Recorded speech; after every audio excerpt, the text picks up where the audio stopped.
នេះគឺខ្ញុំចំណាយពេលមួយថ្ងៃពេញដើម្បីទៅស្រុកកំណើតធ្វើរឿងមួយដែលវាហត់ប៉ុន្តែវាសប្បាយណាស់តគ្នាតែមើលខ្លះៗក៏ដឹងថាវាអូយនិយាយថាស្រុកผมប្រងឡើងមែនតើហើយមានដល់មានអីឆ្លងនៅទន្លេអីទៀតខ្ញុំនេះអាមនុស្សនេះអាចចូលចិត្តធម្មជាតិនេះចាំយូរទេគឺបែកកាមេរ៉ាចុះឡើងឲ្យអ្នកនរគ្នាមើលធម្មជាតិផងហើយនឹងមើលបរោះម្នាក់ដែលចាំកាមេរ៉ាអូយបើថាក្បាលវីដេអូយើងញ៉ៃខ្លាំងមែនតើឥឡូវយើងចូលដល់ Good morning ពេលព្រឹករីត្រីសួស្ដីអ្នកនរគ្នាយ៉ែក្រោយពីដេកទេឥឡូវកំពុងរៀបចំខ្លួនហើយជាស្រេចដើម្បីទៅផ្ទះយើងតែម្ដងហើយបិទភ្លើងជិះមកពេលវេលាមិនចាំយើងទេយើងក៏ជិះម៉ូតូដើម្បីធ្វើដំណើរទៅភូមិយើងតែម្ដងហើយវីដេអូនេះអ្នកមើលនឹងយល់ថាអូវីដេអូនេះមានកន្លែងទេសចរវីដេអូនេះមានកន្លែងសប្បាយមានវីដេអូនេះមានកន្លែងដែលវាប្លែកនឹងទស្សនាឲ្យចប់ថាដឹងថាវីដេអូនេះបង្ហាញពីអីអូយបើថាគ្រាន់តែសកម្មភាពពេលព្រឹកនេះគឺថា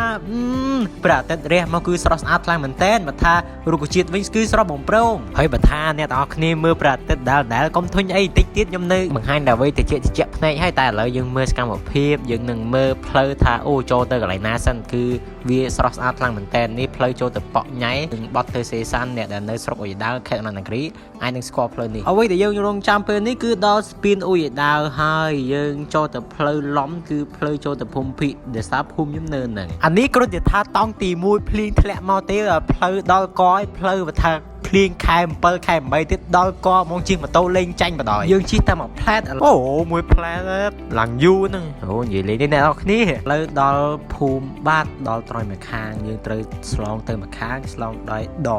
គឺដនេះគឺដភូមិភិកតែម្ដងហើយគេថាអូយស្អាតយកតែមែនតើគ្រាន់តែមើលថ្ម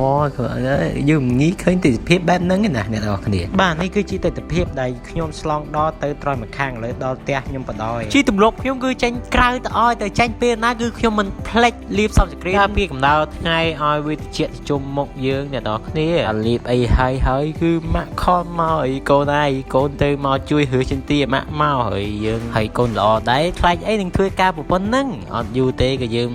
ចង់បានលុយដែរក៏យើងធៀមខ្លួនទៅហើយចាក់សាំងធៀមម៉ូតូអីវិចអីវ៉ាន់យើងទៅបដ ாய் ហើយនេះគឺជាផ្លូវសាំងសង់ថ្មីដែលវាគឺជាគេហៅថាផ្លូវខ្សែក្បាត់ព្រំដែនដែលវាកំពុងតែសាំងសង់គឺមិនទាន់ហើយទេគឺផ្លូវរោគរ៉ាក់ខ្លាំងមែនតើថាជិះខែព្រៀងវិញគឺវាមិនថាបណ្ដួលទេបាច់ថាទេបាត់ថាយើងជីយើងដល់ខ្ទមតែម្ដងឥឡូវយើងអត់មានអីញ៉ាំទេយើងត្រូវដាំបាយមិនដាំបាយទេគឺមើលបាយឥឡូវនេះយើងធ្វើតែម្ហូបទេយើងដាក់ម្ហូបចាស់យើងថែមត្រីទៅយើង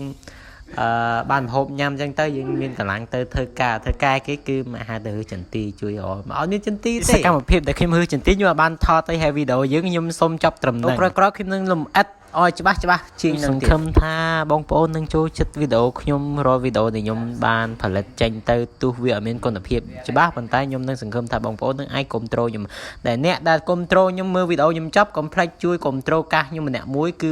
15$ទេ